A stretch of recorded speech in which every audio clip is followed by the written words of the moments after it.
everybody. This is another podcast, and I have the honor of talking with Anthony Myint, co-founder of Foodprint and Mission Chinese Food in San Francisco. And welcome, Anthony. Hi, how are you? Good.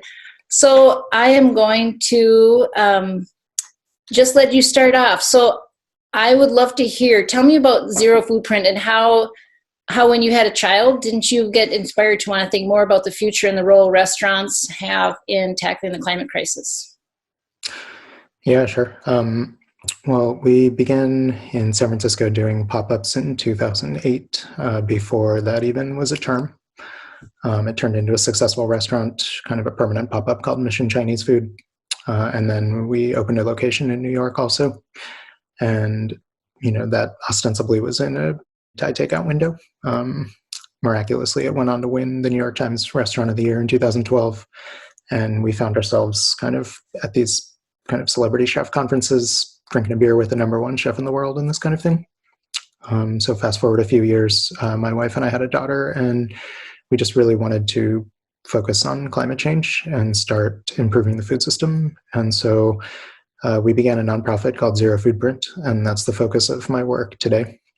But we also started a restaurant called The Perennial, and we were really trying to showcase regenerative agriculture and carbon farming and get the public and other chefs and diners excited about healthy soil. Thinking back, we were doing research in 2015 for this work, and probably one of the really big turning points was meeting someone named John Wick, who is one of the co-founders of the Marine Carbon Project. And so it was doing basically carbon ranching pilots with existing sustainable ranchers to take things one step further. And so some of the first pilot projects were on one of the dairies from Strauss Creamery, as well as a local beef producer named Lauren Pancha at Stemple Creek Ranch. And so in both cases, these were really sustainable grass-fed beef and dairy operations. And they tried something new, which is they added a thin layer of compost to the field to kind of jumpstart the biology. And so really viewing compost as sort of like a probiotic or an inoculant that can basically get the microbiology of the soil to start taking carbon in even faster than just sustainable grazing. And what they found is like a really crazy and world-saving potential. And so the pilot programs that were under this kind of like compost application plus managed grazing were taking in like 10 times the carbon of just regenerative grazing alone. And so like at Stemple Creek, this pilot project that was about 350 acres at the time and has since grown to like 600 acres, took in as much carbon as not burning 1 million gallons of gas after a few years. So we can get into all the details, but basically we just felt like, wow, this is amazing. This is the most optimistic story in food. And we were trying to get customers and chefs excited about it. And we more or less started to realize that things weren't changing fast enough. Like if one person pays an extra $1 for some great ingredient and there's like almost no supply, it's a really long process before, one more farmer or another 100 acres kind of switches to that kind of management practice. So in 2019, we began a collaboration with the state of California and Department of Food and Agriculture and some other state agencies to really scale this kind of change on acres as quickly as possible. I come from the restaurant industry. So you said this is a way for restaurants to get a part. So how do restaurants participate? Like how do they take action with this? Yeah, so at The Perennial, we were trying to do this work and get, one consumer at a time excited about it and, pay the extra $1, so to speak. And there was basically almost no supply of these kinds of ingredients, especially if you think back to like 2015, a lot of people hadn't even heard of the term regenerative agriculture. So what we have been building since then is almost like a framework where people can help build the supply of regenerative agriculture, of ingredients grown in climate beneficial ways. And that may sound simple in a way, but it actually is pretty complicated and based on a lot of new science. And so probably the best analogy would be to what is going on in the renewable energy world, which is to say, rather than kind of tell people it's really important to switch and just hope people like take out a loan and buy solar panels and climb up on the roof and install them. I mean, in renewable energy, what is making a really rapid transition is cities or counties or whole regions have programs where, basically the utilities company charges $5 more per month or something like that. Sometimes people are opting in, sometimes people are opting out. That kind of collective action is what makes really rapid change possible. And so through these regional government collaborations, we're trying to create those same kind of economic frameworks to allow citizens, businesses, philanthropists to improve the grid of food and to basically make a direct investment and direct contribution into farmers changing these practices.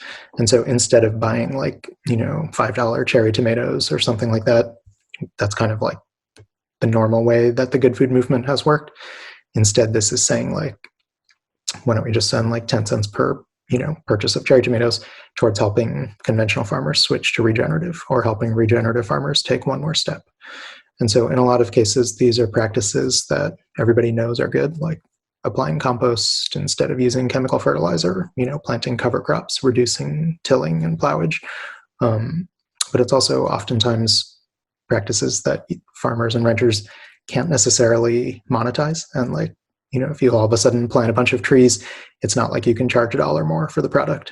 And so this is a way to kind of front the cost of implementing practices that, create incredible public benefit and take carbon out of the atmosphere and are not currently incentivized in our modern food system. And so I like when you tell me in the notes before, it's for all sizes, because normally when we think regenerative ag, we think this slow process of little farmers trying to plod along, and it's just such a slow process when the climate crisis is so urgent. So I liked how you said this is a way you even said McDonald's can take these steps, large areas, to start moving in this direction. Yeah, I mean, so at the Perennial, we had a whole animal butchery program from this carbon ranching pilot, and really trying to get people excited about this great product. And over time, we started to realize well, we definitely need that. We definitely need excitement about great, nutritious, delicious ingredients. But this ranch is a 3,600 acre ranch, and they had been doing carbon farming on 1/10 of the ranch at the time. And in the US, there's something like 760 million acres of rangeland and pasture with cattle on it. And so the idea of this really gradual process of $1 at a time, a consumer incentivizing a farmer to make change, and then hoping their neighbor changes, and then hoping their neighbor changes, that just, it started to feel a little bit naive. And basically it started to become clear that what we really need is, something like McDonald's charging 5 cents on every burger, and then making the change within their own existing supply chain. And, using $130 million a year from those 5 cents per burger to make the change. And so basically just making change instead of making choices.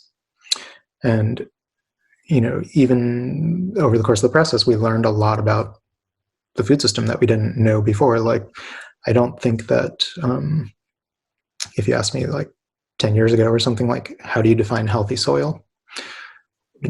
I'm a chef. I don't think I could have answered that question. I couldn't have given you a good answer anyway. And now it's very clear to me. It's very straightforward. Healthy soil is soil with a lot of living things in it. Full stop. That's it. It could be certified organic or this or that, but at the end of the day, what matters is soil with a lot of living things in it. All those living things are making, the ingredients nutritious and delicious. They also represent carbon that is in the soil instead of in the atmosphere. And so we understand these things planting trees takes carbon out of the atmosphere, cutting down a tree puts the carbon back in the atmosphere.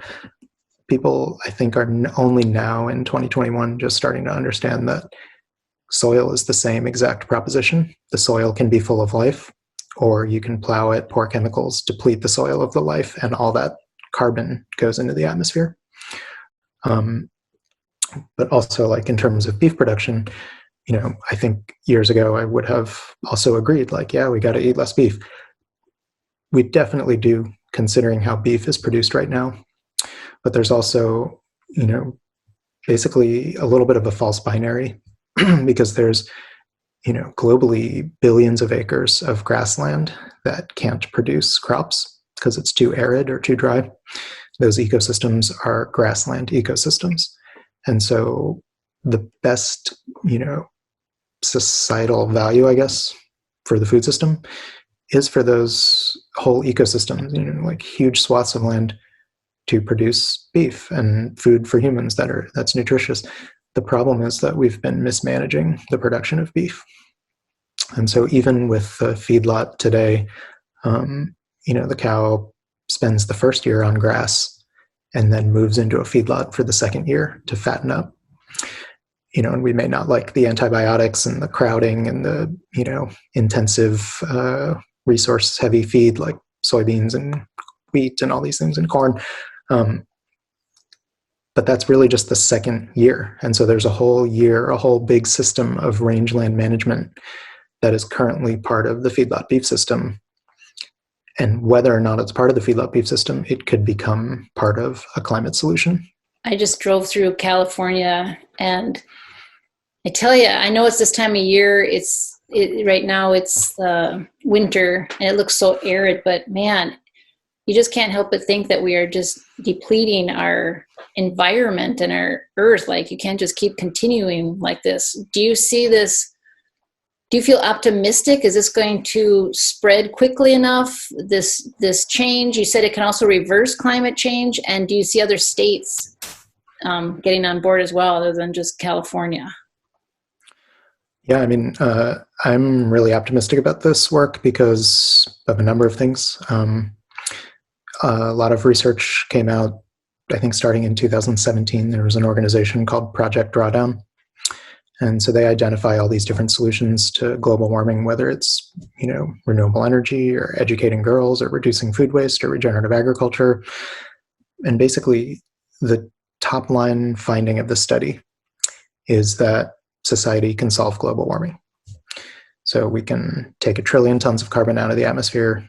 We can, reduce or remove. The total cost of all that is going to be $29 trillion. So that's a really big number. That's a lot of money. But on the other hand, that's 1% of GDP each year between now and 2050. So when you start to think of it as just funding solutions as quickly as possible, and then funding the best solutions and the ones with the most public benefit and all these different things, it starts to feel really optimistic that 1% is all it's going to take. The other thing is the Biden administration, just in like the first month or whatever, has really been on a tear in terms of elevating carbon farming and soil carbon sequestration as like a national priority, and also as kind of a driver of jobs and a source of economic development. And so it starts to become really exciting because I think climate change may be a little bit of a partisan issue or whatever, but healthy soil and prosperity is obviously bipartisan. Everybody wants that. And so, switching from practices that deplete soil and degrade soil to practices that restore carbon and restore, ecosystems is just a win for everybody. And so I think there's a lot of hope. And so how does this affect the average person? Like, what's your take on if it needs to come from bottom up or top down? Or is it just kumbaya in the middle? So people are like, oh, like the choices, you have to choose organic, regenerative. We have to look who we're sourcing our food from. We have to think about how we're getting this and how it's being produced. But we also need the big companies to change from the top down. So do you feel hope in that there's a shift with enough people starting to realize the importance of thinking about how they're getting their food, where it's coming from, the costs, and that will drive change, or that the big companies need to come down? Does that make sense? I think that's a great question. And so I think that we definitely need and want the examples of like farm to table and the best stewards of the land and people paying a premium for those ingredients. But I think that we almost don't even need that like exemplary sort of story, because going back to the renewable energy analogy, all we need is an economy that includes incentives for healthy soil. And so at the moment, the entire food system and, to some extent, like capitalism and corporate structure is to extract as quickly as possible and derive a profit from human and natural resources. And the amazing thing is that nature is so powerful that if we can even just build in a 1% fee that goes back to restoring carbon and regenerating landscapes, that's actually enough. If instead of 0.0% ever going back, we can do 1% going back, it's not too late. And so we want that example of like the $5 cherry tomatoes or whatever, but we also can just have an example where instead of being $1, the cherry tomatoes are $1.01, and that is enough. And so how does the regular person out there help? Like how do people help get this change? And you know how administration changes and things happen. And I like what you said about healthy soil and jobs is not bipartisan. How does the average person listening to this feel optimistic and also feel like what they can do is help in some way? Well, I feel like what we're essentially pushing for is a renewable food economy. And so I think that there's a lot of ways that individuals can get involved with that, whether it's spreading awareness on healthy soil, creating local programs to fund healthy soil directly. And it can even just be as simple as like composting. If you think about for decades, people have been excited about recycling, and that's been scaling up.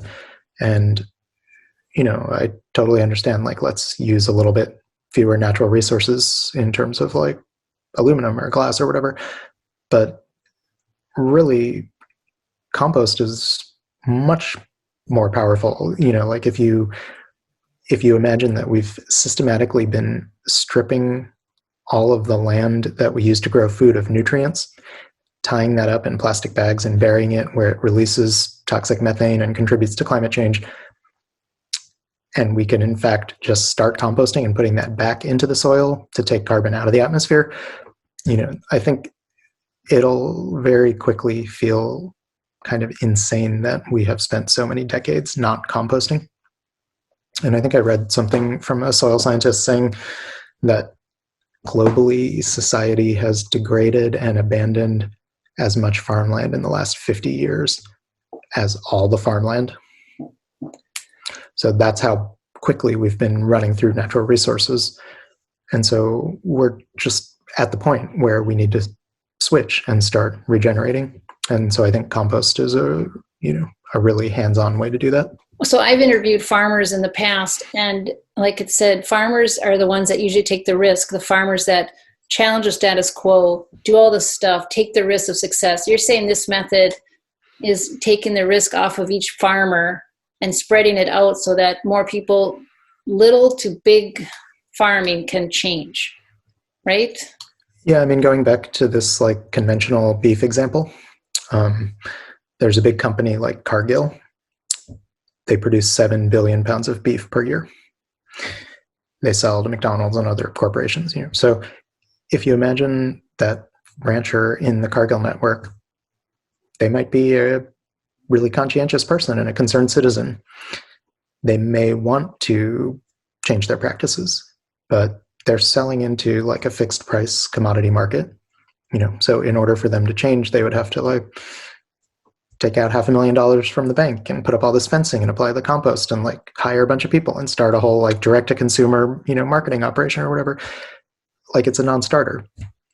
But if McDonald's was charging 5 cents more per burger and giving grants to them to put in the fencing and apply the, compost and implement regenerative practices, of course they would do it. Everybody, wants to like take better care of their land and stuff.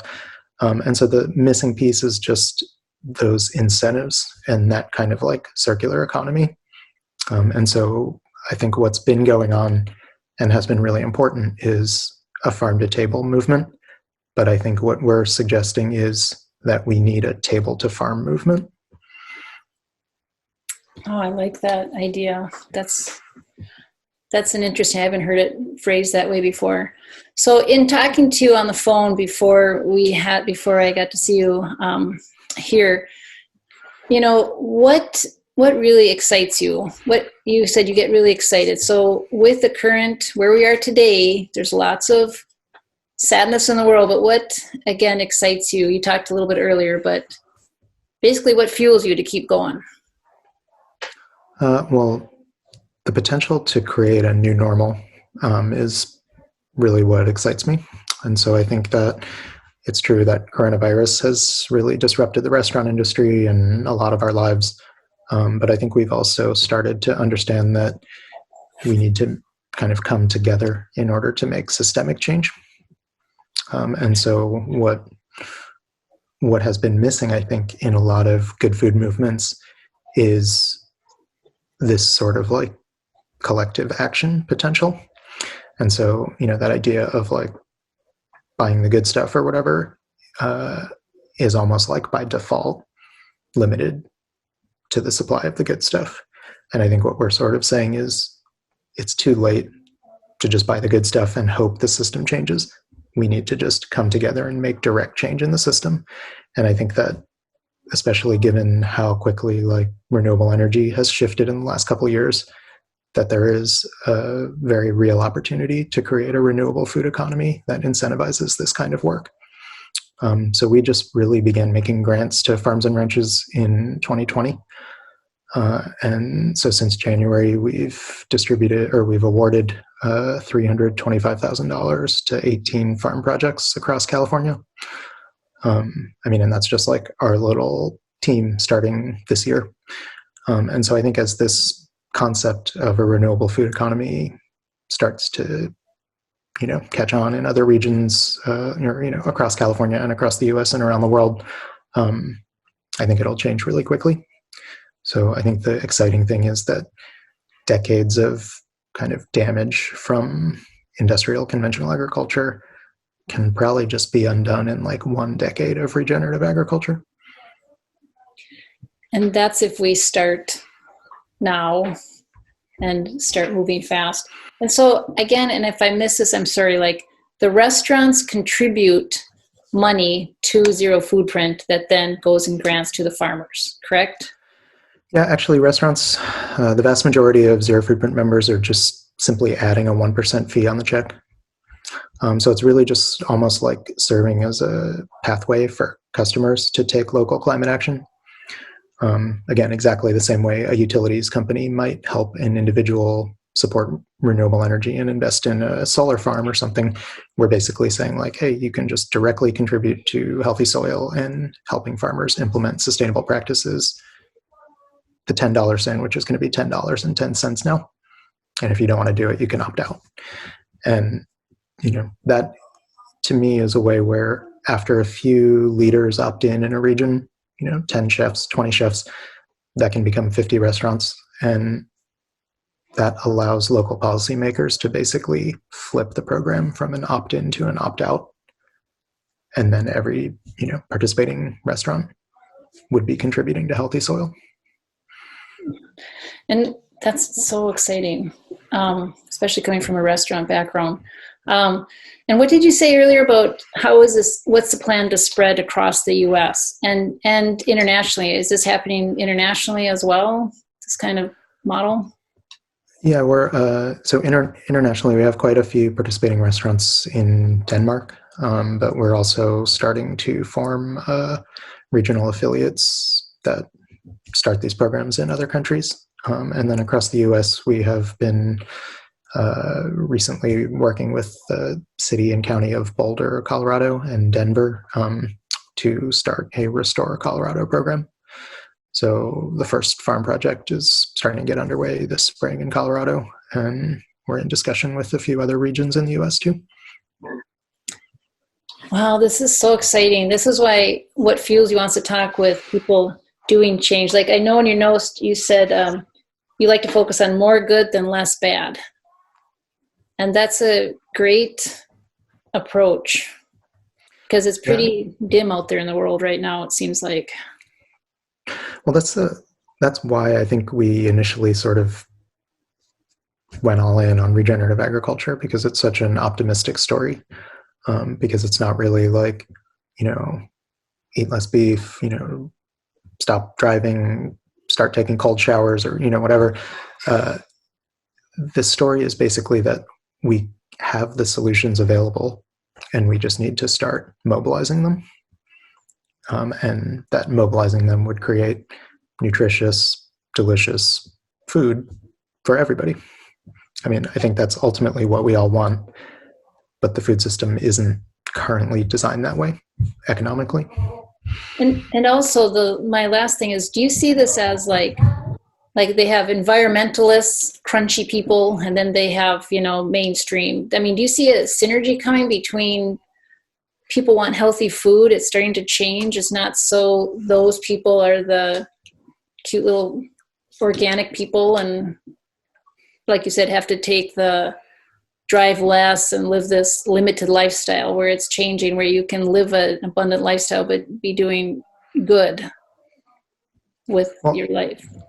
Yeah, I mean, choices. What you referred to is almost like the product of the current food economy. So you kind of have like the, crunchy environmentalist who is willing to pay the $5 for the good cherry tomatoes or whatever, and then you have like kind of the normal person who's buying the tomatoes and they're $1. And what we need is just a unified, positive food system where maybe the tomatoes are $1.10 and they're all good. But instead of like $1 and then the corporation keeps the money and the soil gradually depletes, and then you only have like a couple people going out on a limb, not receiving government subsidies and not having crop insurance and paying out of pocket to be the great stewards of the land. And then as a result, it's the $5. There's enough abundance in nature for everything to just be the $1.01. Like that's a possibility. We can solve it. Let's just start funding solutions. I love that. We can solve it. So, and that's not being naive. That's what I like what you said earlier. It's not being naive to say we can solve it, right? Yeah, I mean, the science is showing we can solve it. This is so awesome talking with you. Is there anything else you wanted to share before we part? Zero Foodprint is ready to work with you to fund regenerative agriculture and carbon farming projects that take carbon out of the atmosphere. You can visit zerofoodprint.org to get involved. Well, thank you so much.